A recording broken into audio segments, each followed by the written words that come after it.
दोस्तों, आज मैं आपको एक ऐसी साखी सुनाने जा रही हूँ जिसे सुनकर आपका दिल गुरु के प्रति श्रद्धा से भर जाएगा। दोस्तों, ये साखी हमें सिखाती है कि गुरु पर सच्चा विश्वास रखने वाले भक्त को अंत में हमेशा अच्छा ही फल प्राप्त होता है।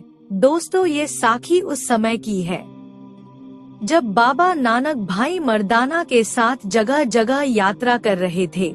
गुरु नानक देव जी जहाँ भी जाते वहाँ के लोगों को नाम सुमरन, सत्य और लोगों की सेवा का रास्ता बताते। दोस्तों, ऐसे ही एक बार बाबा नानक भाई मर्दाना के साथ दुनिया का उद्धार करते करते एक गांव के पास पहुँचे। तब तक शाम का समय हो गया था। सूरज धीरे धीरे ढल रहा था। आसमान में हल्की लालिमा फैल चुकी थी। पक्षियों के झुंड अपने घोंसलों की ओर वापस लौट रहे थे। दोस्तों, बाबा नानक जिस गांव के पास पहुँचे थे वो गांव बहुत ही छोटा था और उस गांव में बहुत गरीबी थी। उस गांव के लोग मेहनत मजदूरी करके अपना जीवन यापन करते थे। दोस्तों, इसी गांव में एक गरीब व्यक्ति रहता था जो तरखान का काम करता था। उसका नाम था गुरबचन सिंह। गुरबचन सिंह बाबा नानक का बहुत बड़ा भक्त था। वो हमेशा गुरु जी के कहे अनुसार नाम जपता रहता था और मन ही मन यही प्रार्थना करता था कि हे सच्चे पातशाह, काश एक दिन मेरे घर में भी आपके चरण पड़ जाए। गुरबचन सिंह ये प्रार्थना तो करता था, लेकिन वो जानता था कि वो बहुत गरीब है। उसके पास ना तो अच्छा घर था और ना ही अच्छे बर्तन और ना ही कोई धन दौलत। उसका घर भी मिट्टी का कच्चा घर था जो कई जगह से टूटा फूटा हुआ था। गुरबचन सिंह पूरा दिन मेहनत मजदूरी करता था और किसी तरह अपने परिवार का पेट पालता था, लेकिन इतना गरीब होने के बावजूद उसने कभी भी गुरु से शिकायत नहीं की थी।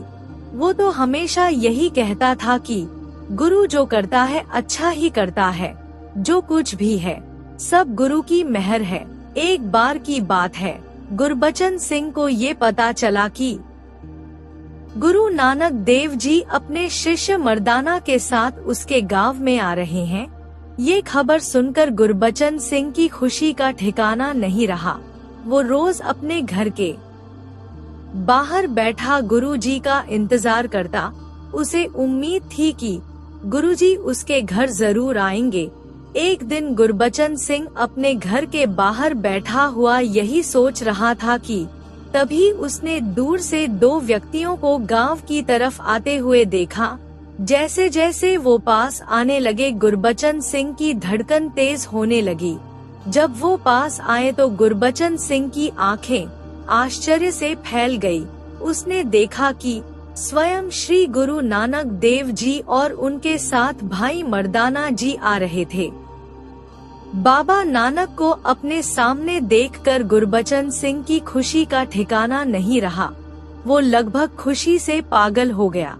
वो दौड़ते हुए गुरु जी के पास गया और उनके चरणों में गिर पड़ा।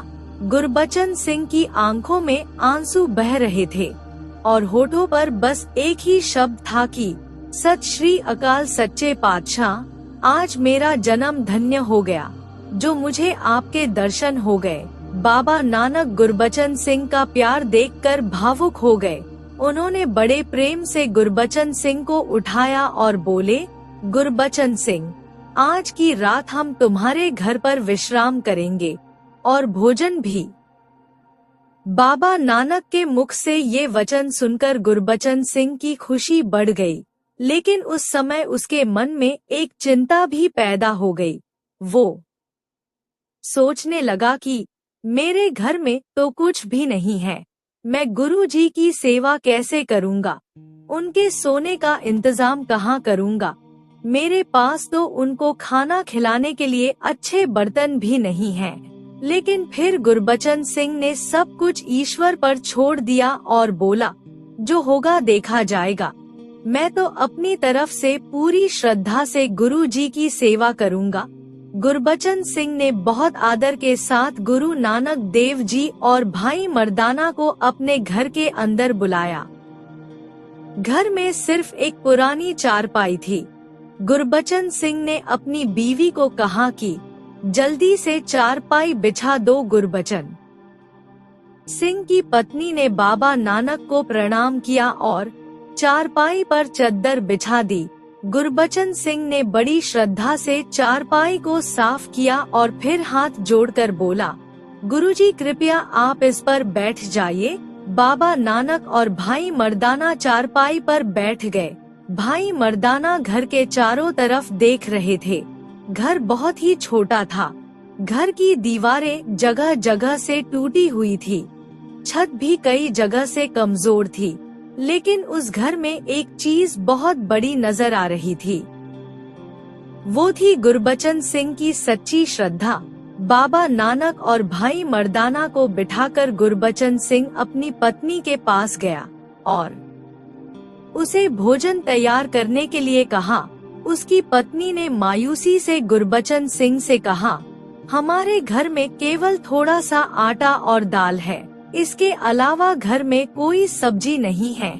गुरबचन सिंह ने अपनी पत्नी से कहा, तुम इस बात की फिक्र मत करो, तुम रोटी तैयार करो। जब रोटी तैयार हो गई तो गुरबचन सिंह ने बड़े प्रेम पूर्वक गुरुजी को भोजन परोसा। जब गुरबचन सिंह खाना लेकर बाबा नानक के सामने पहुंचा तो उसके हाथ कांप रहे थे। वो सोच रहा था कि इतना साधारण भोजन मैं गुरुजी को कैसे खिलाऊं, लेकिन बाबा नानक उसके मन की व्यथा समझ गए थे। उन्होंने बड़े प्रेम से कहा, गुरबचन सिंह, स्वाद भोजन में नहीं बल्कि भावना में होता है। बाबा नानक की ये बात सुनकर गुरबचन सिंह की आंखों में आंसू आ गए। फिर बाबा नानक और भाई मर्दाना ने बड़े प्रेम से भोजन किया।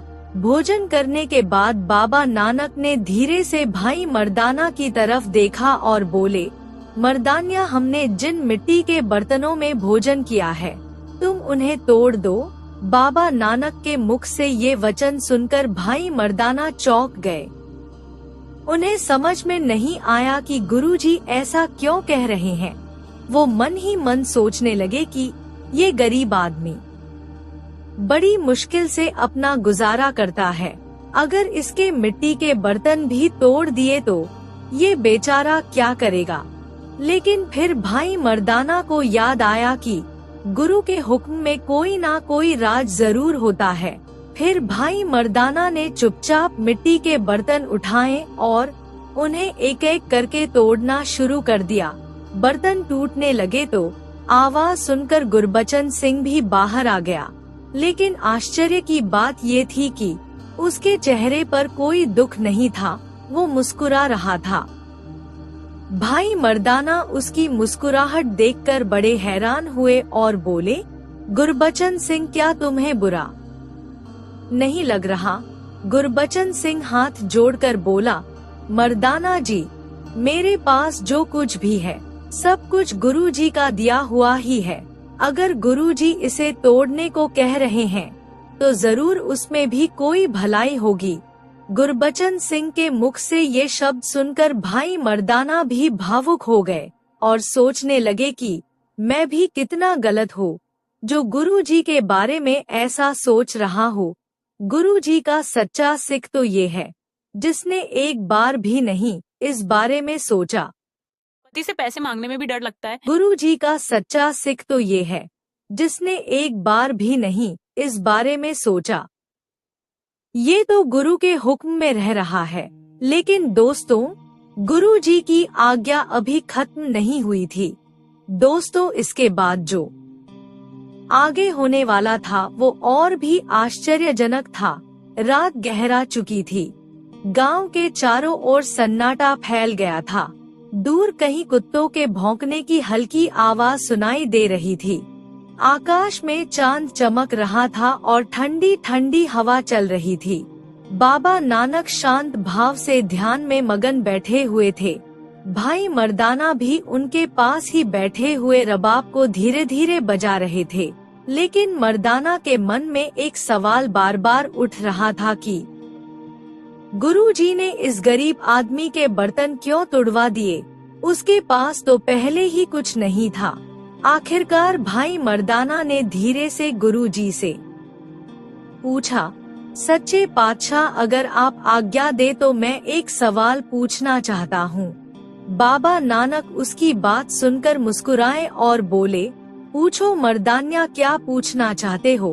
भाई मर्दाना ने बड़ी विनम्रता से कहा, गुरुजी, ये गरीब आदमी बड़ी मुश्किल से अपना जीवन चलाता है, इसके पास तो कुछ भी नहीं है, फिर आपने इसके बर्तन क्यों तुड़वा दिए? बाबा नानक ने बड़े शांत स्वर में कहा, मर्दान्या, जो कुछ भी होता है वो वाहेगुरु की मर्जी से होता है, समय आने पर तुम्हें सब समझ में आ जाएगा। ये बात सुनकर भाई मर्दाना चुप हो गए। उधर गुरबचन सिंह घर के एक कोने में बैठा हुआ था। उसके मन में कोई दुख नहीं था, वो तो केवल एक ही बात सोच रहा था कि आज मेरे घर गुरुजी आए हैं, इससे बड़ा सौभाग्य मेरे लिए और क्या हो सकता है। कुछ ही देर बाद सारे सो गए। सुबह का समय हुआ, सूरज की पहली किरण धरती पर पड़ने लगी। पक्षियों की चहचहाहट से गांव का वातावरण गूंज उठा। बाबा नानक ने अपनी आंखें खोली और मुस्कुराए, और फिर उन्होंने गुरबचन सिंह को आवाज दी। गुरबचन सिंह तुरंत उठकर उनके पास आया और हाथ जोड़कर खड़ा हो गया और फिर बोला, हुक्म कीजिए गुरुजी। बाबा नानक ने कहा, अब हमें आगे की यात्रा पर निकलना है। बाबा नानक के ये वचन सुनकर गुरबचन सिंह के चेहरे पर उदासी छा गई। वो हाथ जोड़कर बोला, गुरुजी, आपने मेरे जैसे गरीब के घर आकर उसे पवित्र कर दिया। मैं आपका ये उपकार कभी नहीं भूलूंगा। फिर गुरबचन सिंह ने हाथ जोड़कर विनम्रता से कहा, गुरुजी, मेरी आपसे एक प्रार्थना है। अगर आप मुझे आज्ञा दे तो मैं कुछ देर तक आपके साथ चलना चाहता हूँ। थोड़ा और समय आपकी संगत में बिताना चाहता हूँ। बाबा नानक उसकी बात सुनकर मुस्कुराए और बोले, ठीक है गुरबचन सिंह, तुम हमारे साथ चल सकते हो। गुरु जी की बात सुनकर गुरबचन सिंह बहुत खुश हुआ। जब तीनों घर से बाहर निकलने लगे, लेकिन तभी अचानक बाबा नानक ने भाई मर्दाना से कहा, मर्दान्या, गुरबचन सिंह का ये जो मिट्टी का घर है, तुम इसे भी तोड़ दो। ये सुनते ही भाई मर्दाना के पैरों तले जमीन खिसक गई। उन्होंने आश्चर्य से गुरुजी की तरफ देखा। उनके मन में कई सवाल उठने लगे। उन्होंने सोचा कि पहले तो गुरुजी ने इसके बर्तन तुड़वा दिए और अब घर तोड़ने की बात कह रहे हैं। आखिर उन्होंने साहस करके पूछ ही लिया, गुरुजी, इस गरीब का सारा सामान तो हम पहले ही तोड़ चुके हैं, अब अगर इसका घर भी तोड़ दिया तो ये बेचारा कहाँ रहेगा? बाबा नानक बिल्कुल शांत खड़े रहे। उन्होंने कुछ भी नहीं कहा। तभी गुरबचन सिंह आगे आया। उसने भाई मर्दाना के कंधे पर हाथ रखा और बोला, मर्दाना जी, अगर गुरुजी ऐसा हुक्म दे रहे हैं तो जरूर इसमें भी कोई भलाई होगी। मेरे पास जो कुछ भी है सब गुरुजी का ही तो दिया हुआ है। अगर वो इसे तोड़ना चाहते हैं तो मुझे कोई दुख नहीं है। गुरबचन सिंह के मुख से ये वचन सुनकर भाई मर्दाना हैरान रह गए।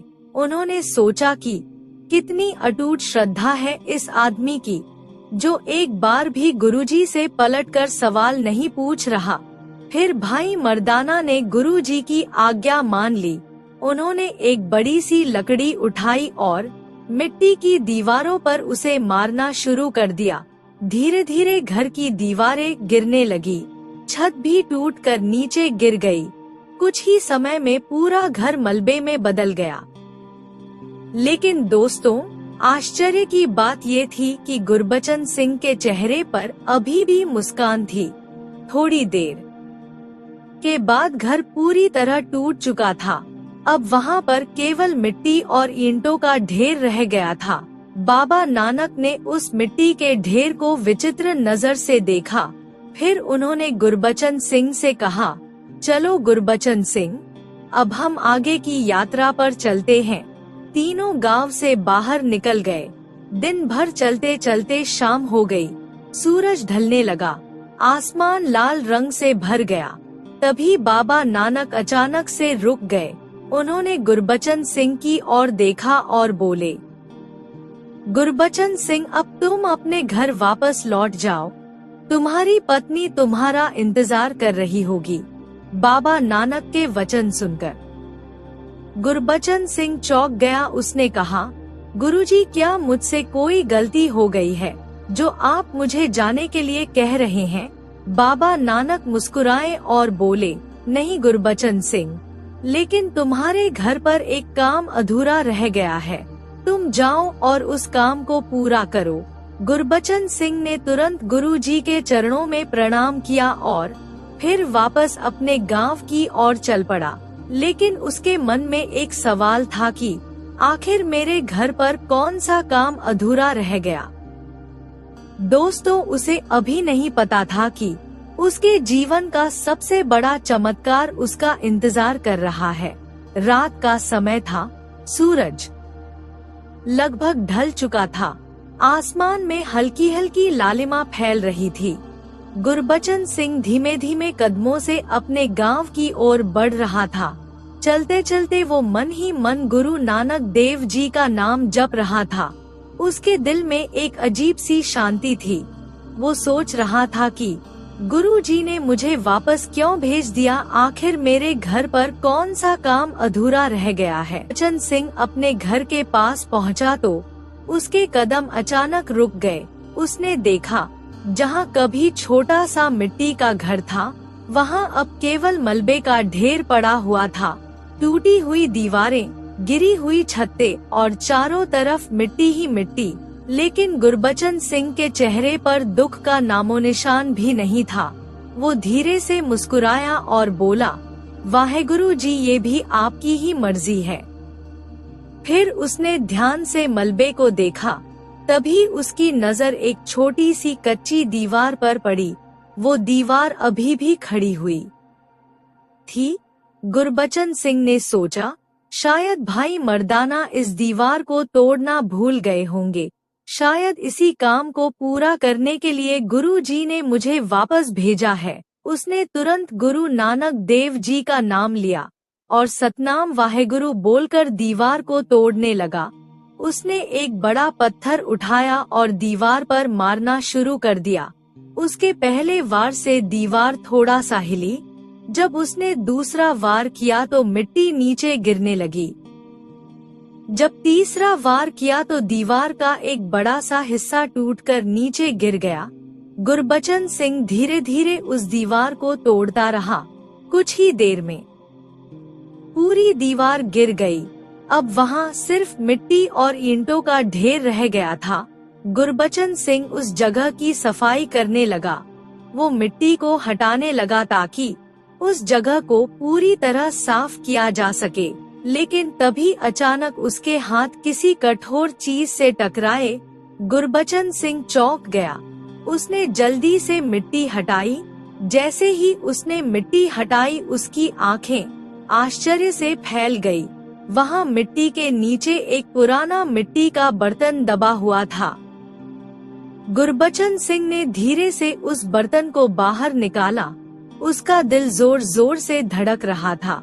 वो सोच रहा था कि इस बर्तन में क्या हो सकता है। उसने धीरे से बर्तन का ढक्कन खोला और जैसे ही उसने अंदर देखा, वो पूरी तरह स्तब्ध रह गया। उस बर्तन के अंदर सोने की मोहरें भरी हुई थी। वो भी सैकड़ों नहीं, शायद हजारों सोने की मोहरें। सोने की चमक चांदनी में ऐसे चमक रही थी जैसे कोई दिव्य प्रकाश फैल रहा हो। गुरु जी की ये कृपा देखकर गुरबचन सिंह की आंखों में आंसू बहने लगे। वो जमीन पर बैठ गया। उसके होठों से बस एक ही शब्द निकला, वाहेगुरु वाहेगुरु। मैं हूँ एस्ट्रोलॉजर। वाहेगुरु वाहेगुरु। वो समझ गया ये सब गुरु नानक देव जी की कृपा है। वो सोचने लगा कि मैं इतने वर्षों से इस घर में रह रहा था, लेकिन मुझे कभी भी इस खजाने के बारे में पता नहीं चला। अगर आज गुरुजी मेरे घर नहीं आते, अगर उन्होंने मेरे बर्तन और घर नहीं तुड़वाया होता, तो शायद ये खजाना कभी भी सामने नहीं आ पाता। गुरबचन सिंह रोते हुए आसमान की ओर देखने लगा और फिर हाथ जोड़कर बोला, हे सच्चे पातशाह, मैंने कभी आपसे कुछ नहीं मांगा, फिर भी आपने मुझ पर इतनी बड़ी कृपा कर दी। आप सच में दयालु हैं। उसका दिल गुरुजी के प्रति श्रद्धा से भर गया। तब तक उसकी पत्नी भी आ गई थी। वो भी खजाने को देखकर बहुत खुश हुई। फिर गुरबचन सिंह ने खजाने को उठाया और अपने घर के पास बैठकर गुरु नानक देव जी का धन्यवाद करने लगा। उस रात गुरबचन सिंह को बिल्कुल भी नींद नहीं आई। वो पूरी रात यही सोचता रहा कि गुरु जी की लीला कितनी अद्भुत है। उधर दूसरी तरफ बाबा नानक और भाई मर्दाना अपनी यात्रा पर आगे बढ़ रहे थे। भाई मर्दाना बड़ा व्याकुल हो रहा था। जब उससे नहीं रहा गया तो उसने पूछा, गुरुजी, क्या अब आप मुझे बता सकते हैं कि आपने उस गरीब आदमी का घर क्यों तोड़वाया? बाबा नानक हल्के से मुस्कुराए। उन्होंने कहा, मर्दानिया, ये सब करतार का हुक्म था और करतार जो कुछ भी करता है अच्छा ही करता है। जो व्यक्ति गुरु पर सच्चा विश्वास रखता है, वाहेगुरु कभी भी उसे खाली हाथ नहीं रहने देता। दोस्तों, उधर रात बीत गई थी। सुबह का समय हुआ। सूरज की पहली किरण जब गांव पर पड़ी तो गांव के कुछ लोग खेत की ओर जा रहे थे। तभी उनकी नजर गुरबचन सिंह के घर की ओर पड़ी। उन्होंने देखा, जहां पहले उसका छोटा सा मिट्टी का घर था, वहां अब सिर्फ टूटी हुई दीवारों का ढेर पड़ा हुआ था। एक आदमी ने हैरान होकर कहा, अरे ये क्या हुआ? गुरबचन का घर कैसे टूट गया? दूसरे आदमी ने कहा, लगता है रात को आंधी आई होगी। तीसरा बोला, लेकिन आंधी तो पूरे गांव में आई होती, सिर्फ गुरबचन का घर ही क्यों टूटा? तभी एक आदमी की नजर गुरबचन सिंह पर पड़ी। लेकिन आश्चर्य की बात ये थी कि गुरबचन सिंह के चेहरे पर कोई दुख नहीं था, बल्कि वो मुस्कुरा रहा था। गांव वाले उसके पास आए और पूछने लगे, गुरबचन सिंह, ये क्या हो गया? घर कैसे टूट गया?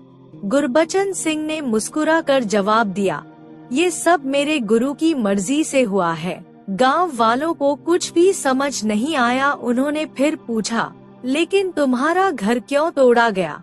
तब गुरबचन सिंह ने उन्हें पूरी बात बताई कि कैसे गुरु नानक देव जी और भाई मर्दाना उसके घर आए थे। उन्होंने कैसे पहले घर के बर्तन तोड़े और फिर उसके बाद पूरा घर तुड़वा दिया, और फिर कैसे आखिरी दीवार के नीचे से खजाना मिला। जब गांव वालों ने ये बात सुनी तो वो हैरान रह गए। उनमें से एक आदमी ने पूछा, क्या सच में खजाना मिला है? गुरबचन सिंह ने मुस्कुराकर खजाने